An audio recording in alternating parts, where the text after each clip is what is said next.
thank you for assuring me in our own bilateral meeting this morning that you will advocate, as you host G20 this year, you will advocate on issues that relate to the Global South. And I want to, taking this moment in the presence of my sisters and brothers who lead the Pacific nation, ask you to offer the third big voice in the face of the Global North.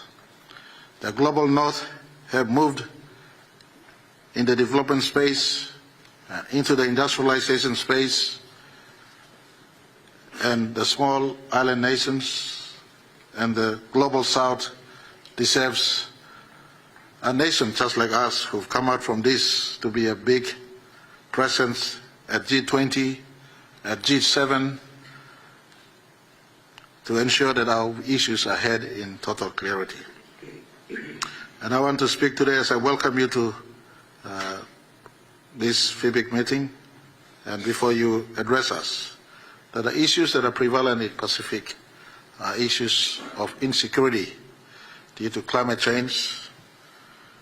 Needless to remind all of us, but climate change in most instances is not an issue caused by the developing nations, especially the small island nations and small island communities, but your sisters and brothers of Pacific sitting here have people exposed to sea level rise, salination of the agricultural land, loss of land for the nation's security. These issues face us.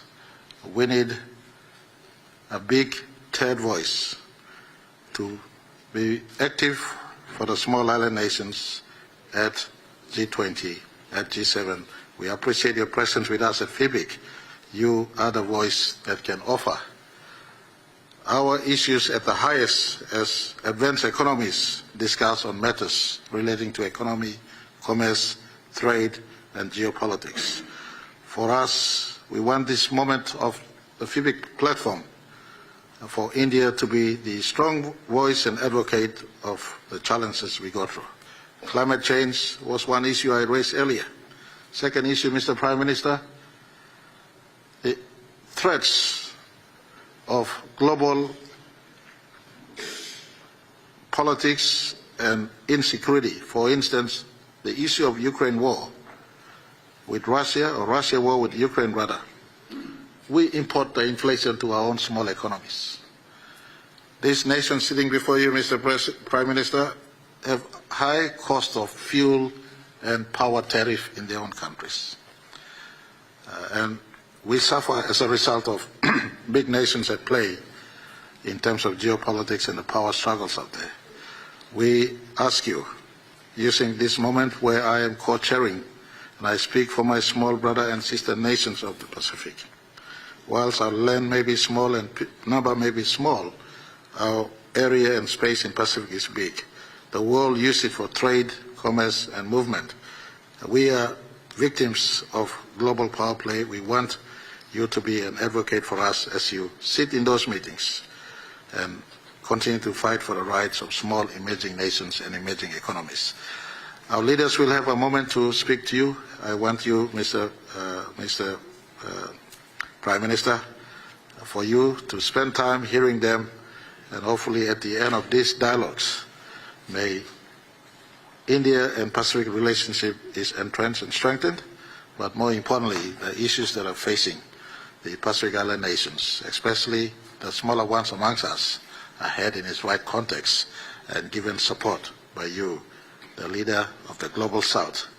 And I put to you, as the leader of the third realm, the third group, the third block of nations that must emerge. Those are the emerging nations, and we will rally behind your leadership at global forums. Mr. Prime Minister, thank you very much, and I now hand over the mic to you.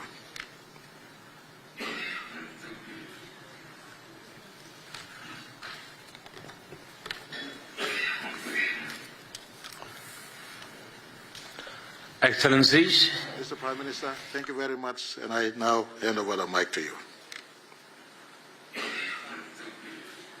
हार्दिक स्वागत है।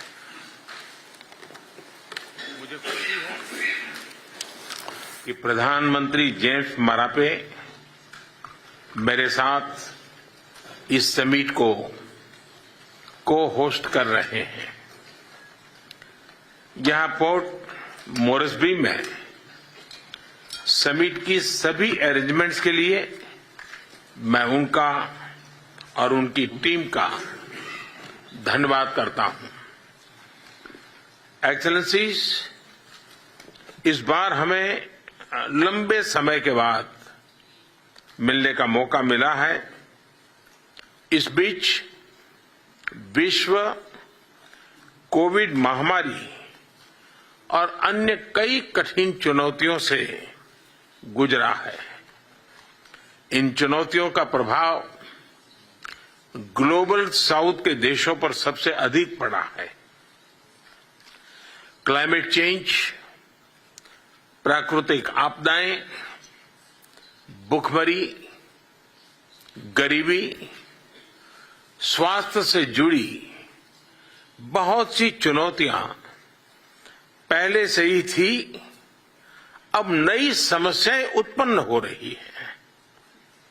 Food, fuel, fertiliser और pharma, इसकी supply chain, उसमें भी बाधाएं आ रही हैं, जिन्हें हम अपना विश्वसनीय मानते थे। पता चला कि जरूरत के समय वो हमारे साथ नहीं खड़े थे। इस कठिनाई के समय में पुराना वाक्य सिद्ध हुआ, a friend in need is friend in deed. मुझे खुशी है कि भारत इस चुनौतीपूर्ण समय में अपने पैसिफिक आइलैंड मित्रों से कंधा मिलाकर खड़ा रहा। भारत में बनी वैक्सीन हो या जरूरत की दवाइयां, गेहूं हो या चीनी, भारत अपनी क्षमताओं के अनुरूप सभी साथी देशों की मदद करता रहा। एक्सेलेंसीज, जैसा मैंने पहले भी कहा है, मेरे लिए आप लार्ज ओशन कंट्रीज है, स्मॉल आइलैंड स्टेट्स नहीं। आपका यह महासागर ही भारत को आपके साथ जोड़ता है। भारतीय विचारधारा में संपूर्ण विश्व को परिवार की तरह देखा गया है। वसुधैव कुटुंबकम, इस मूल मंत्र हमारी प्रेरणा है। इस साल चल रही हमारी G20 प्रेसिडेंसी की थीम भी वसुधैव कुटुंबकम के उस सिद्धांत के प्रकाश में one earth, one family, one future, वो भी इसी विचारधारा पर आधारित है। इस वर्ष जनवरी में हमने voice of global south summit का आयोजन किया। आपके प्रतिनिधियों ने इसमें भाग लिया, अपने विचार साझा किए और इसके लिए मैं आपका अभिनंदन करता हूं। भारत ग्लोबल साउथ की चिंताओं, उनकी अपेक्षाओं और उनकी आकांक्षाओं को G20 के जरिए विश्व के समक्ष पहुंचाना अपना दायित्व मानता है। एक्सेलेंसीज, पिछले 2 दिनों में G7 आउटरीच समिट में भी मेरा यही प्रयत्न था। हिज एक्सेलेंसी मार्क ब्राउन, जो वहां पर पैसिफिक आइलैंड फोरम का प्रतिनिधित्व कर रहे थे, वे इसके साक्षी हैं। एक्सेलेंसीज, क्लाइमेट चेंज के मुद्दे पर भारत ने महत्वाकांक्षी लक्ष्य सामने रखे हैं। मुझे खुशी है कि हम इन पर तेजी से काम कर रहे हैं। पिछले साल यूएन सेक्रेटरी जनरल के साथ मैंने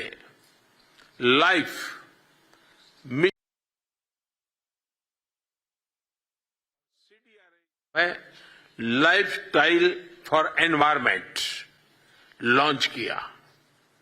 मैं चाहूंगा कि आप सभी भी इस मूवमेंट से जुड़े।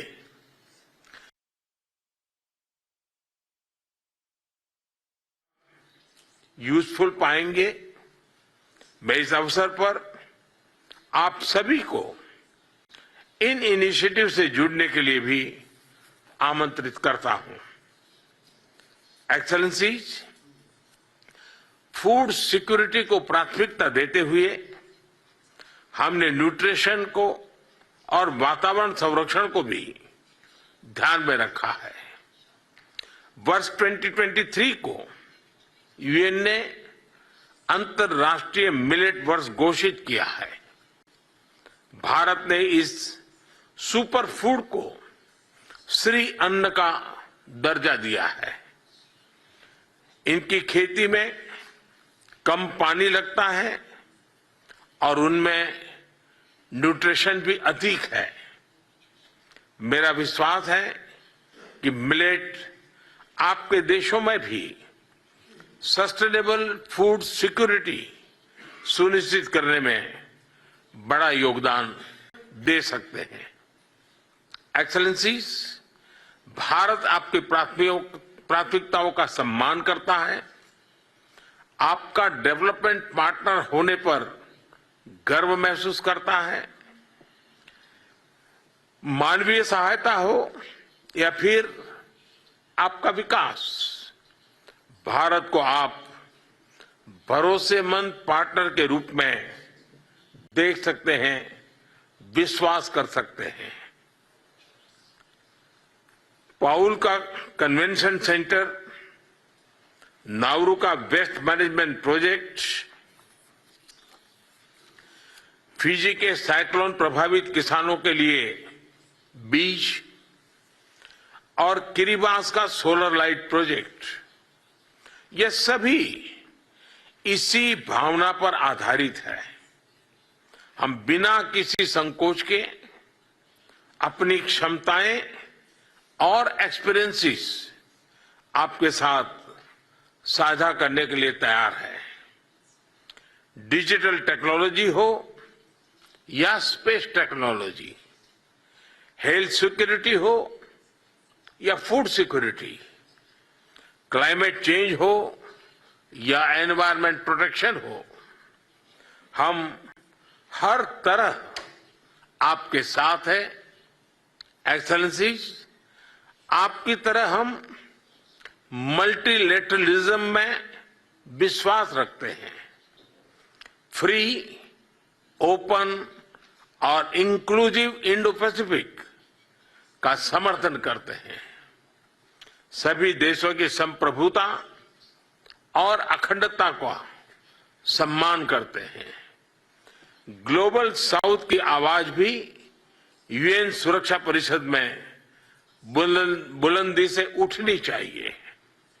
इसके लिए अंतर्राष्ट्रीय संस्थाओं का सुधार हमारी साझा प्राथमिकता होनी चाहिए। हिरोशिमा में ऑस्ट्रेलिया, अमेरिका और जापान के साथ क्वाड में मेरी विस्तार से बात हुई है। इस बातचीत में इंडो पैसिफिक क्षेत्र पर विशेष फोकस दिया जा रहा है। क्वाड की बैठक में हमने पलाऊ में रेडियो एक्सेस नेटवर्क RAN लगाने पर निर्णय लिया है। हम प्लूरलिटिकल फॉर्मेट में पैसिफिक आइलैंड देशों के साथ सहभागीदारी बढ़ाएंगे।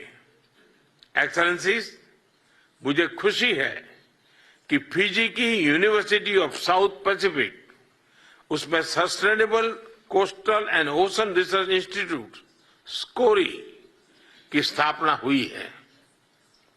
यह इंस्टीट्यूट सस्टेनेबल डेवलपमेंट में भारत के अनुभवों को पैसिफिक आइलैंड देशों के विजन से जोड़ता है। R&D के साथ साथ यह क्लाइमेट चेंज की चुनौतियों का समाधान करने में भी उपयोगी है। आज स्कोरी को 14 देशों के नागरिकों के कल्याण, प्रगति और समृद्धि के लिए समर्पित करने में मुझे खुशी है। उसी तरह मुझे खुशी है कि स्पेस टेक्नोलॉजी का राष्ट्रीय और मानवीय विकास में उपयोग के लिए वेबसाइट का लॉन्च हो रहा है।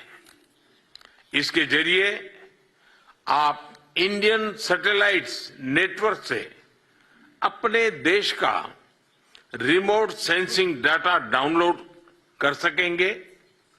अपनी अपनी राष्ट्रीय विकास योजनाओं में इसका उपयोग कर सकेंगे। एक्सेलेंसी, अब मैं आप सभी के विचार जानने के लिए उत्सुक हूं।